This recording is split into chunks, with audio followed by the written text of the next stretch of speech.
Hello and welcome to this week's edition of Accessible Globe TV News. And this week we begin in Ireland, where an Irish politician has provoked outrage by asking her Facebook followers whether children with special needs should be microchipped. Councillor Sharon Keegan's Facebook campaign page on August the 15th featured this controversial question alongside a picture of Nora, a disabled teenager who went missing and died in Malaysia during a family holiday on the same month. It caused an outcry among commenters, with one saying it was the most outrageous and misguided question they'd ever seen posted to social media. And Keegan this week has faced fresh criticism after it resurfaced online. One commenter said, "Absolutely not. No human should ever be chipped or branded, and I can't believe politicians are pushing this agenda under whatever false disguise." Yet another wrote, "I disagree with this. Children with special needs should not be microchipped. We are not pets." In the post alongside Nora's picture, Keegan wrote, "This was a tragic end for this family, but should children with special needs who have poor ability to communicate be microchipped with GPS?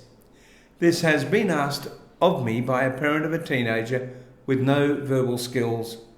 What do you think? Please discuss." Keegan defended her decision to share the question while speaking to the Michael Reid show on LMFM yesterday. "I've always been a voice," she said, "for those who are voiceless. And I did that, and you can see some of the comments on it. It was a respectful question," she said. "I didn't make any comment on it whatsoever. I didn't agree with it or disagree with it, because I'm not going to make judgment on it for any parent who has a child that is non-verbal. I admire those parents with children with abilities and disabilities. I have a great admiration for them." She continued, "At the end of the day, we have to walk in their shoes to understand the struggles of their daily lives and what they're coping with in dealing with very special children." In a response post written yesterday on Facebook, the general election candidate said, "In August 2019, a father of a child with special needs who is non-verbal contacted me to ask if I would post the topic for discussion on my Facebook page. He was distraught following the disappearance of Nora Corin, as his child also goes missing regularly." Now we move to Australia, and today we have two stories on the one subject, and that subject is assistance animals or emotional support animals. In Perth, a cafe owner has forced a woman and her service dog to sit outside on a hot day. Some customers are vowing to boycott the restaurant after the woman complained. The owner, however, has stood by her decision and says dog hair could have been blown into other people's food. She said forcing her to let the dog inside is like making a Muslim eat bacon. Some customers are vowing to boycott the cafe after the owner refused to let the disabled woman and her service dog sit inside due to perceived health hazards. Leslie Frost, who suffers from epilepsy and diabetes, claims she and her Shih Tzu Letzi were ordered to sit outside on a hot day when they visited the Colony Coffee House in Midland in Perth. She posted a complaint to her business Facebook page, which was met with many outraged responses. Many people said they would no longer dine at the cafe. "I reckon they've lost a lot of customers by this move, including myself," a former customer, Gwen, left on the business page. The entire account has since been deleted amidst the controversy. Prior to deactivating the account, a woman claiming to be the owner of the business stood by her decision to offer Ms. Frost outdoor seating, it's reported. "I have fans circulating air in the dining room," she explained. "What's to stop the airflow from blowing a dog hair into the next person's food?" She went on to say she never refused Ms. Frost's service and does not discriminate against people with disabilities, but personally believes animals don't ever belong in the dining room. She said she could lose regular customers who love the establishment to follow a law that she simply doesn't agree with. So that's just one story about a service animal. We'll move now to the USA, where just 5 months ago, the US Department of Transportation released a final statement regarding service animals on flight. And now the agency's proposed yet another modification to its emotional support animal policy. And this one would let airlines refuse boarding to emotional support animals altogether and only allow dogs who qualify as service animals. In a notice of proposed rulemaking issued on the 22nd of January, the department announced its intention to limit the definition of a service animal to a dog trained to do work or perform tasks for the benefit of a qualified individual with a disability, including a physical, sensory, psychiatric, intellectual, or other mental disability. The amendment would also recognise emotional support animals as pets rather than service animals, effectively letting airlines ban them from the cabin, allow carriers to require documentations on the animal's training and behaviour, set limits on the number of service animals permitted per person, require an early check-in for persons travelling with emotional support animals, and clarify breed restrictions. Kurt Decker, the Executive Director of the National Disability Rights Network, acknowledged in a statement, "Some people have misrepresented themselves and their pets as people with disabilities with service or emotional support animals." He says, however, this occurrence is rare. The proposals are a vast overreaction to an uncommon problem. Requiring additional documentation and attestation and imposing additional costs on passengers with disability is overly burdensome and discriminatory, he said. The Department of Transportation in the US is soliciting public comment on this proposal for the next 60 days. Visit regulations.com to submit your opinion.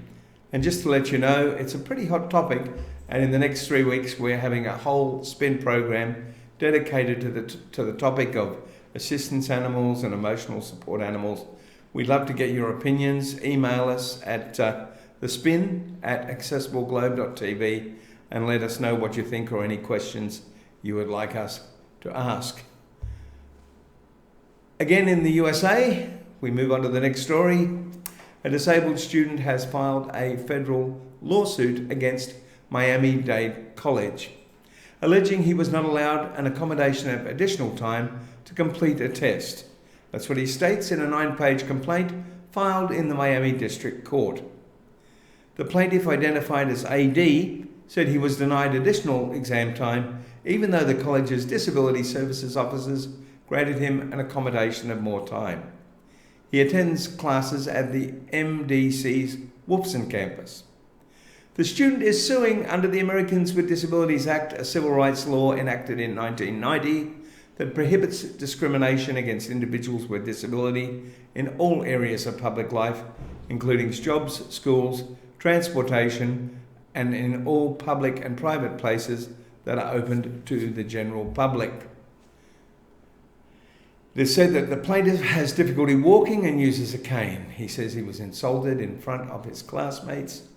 He alleges in the suit that he was insulted and is seeking damages for emotional harm and pain and suffering. The next story is, I believe, from the UK, and it's about using mobile phones in a pub and how you can be misunderstood for that. You're always on your phone is a regular complaint this person hears from close friends and family members. He said it's frustrating if they don't know the full story. Admittedly, as I crouch in the corner of the room in the pub, bar or restaurant, scrolling or tapping away, it's easy to assume that I'm disengaged or uninterested in wider conversation. But in a bar or pub environment, my hearing aids, which as a mildly deaf person I wear to hear better in large groups, monitoring my speaking volume and managing my tinnitus, can't focus on a single discussion in amongst all the white noise.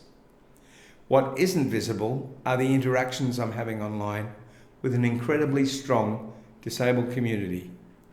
When offline conversations become too much, if at all it's a little overwhelming, my mobile phone offers some much needed respite. And it's a rather interesting thing to look at how we sometimes judge people for using their phone when perhaps they may need it. He also goes on to state that visually impaired people often use their phones to take photos of menus and enlarge the print so they can read it properly, or menu boards on a wall so that they can order with ease at a restaurant. So there is a use, he's stating, for mobile phones to be allowed in hotels. Going to Australia now. This is one we've all seen before. An Audi driver has been slammed for selfishly parking her luxury car over 2 disabled spots outside of a supermarket. Now, I'm not saying it's got anything to do with Audi, I'm just saying people parking their cars wrongly. Shoppers were left fuming when they saw how the driver had parked her Audi A5 Quattro, which sells for around $80,000 Australian, at the Coles Express in Melbourne.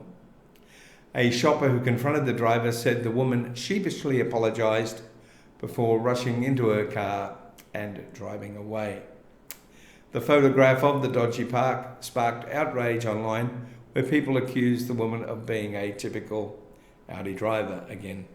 I don't think it's got anything to do with Audi, I think it's just people. Anyway, one lady suggested that perhaps the best thing to do would have been to park her car behind her, not allowing her to get out easily, and say, look, I'm terribly sorry to inconvenience you.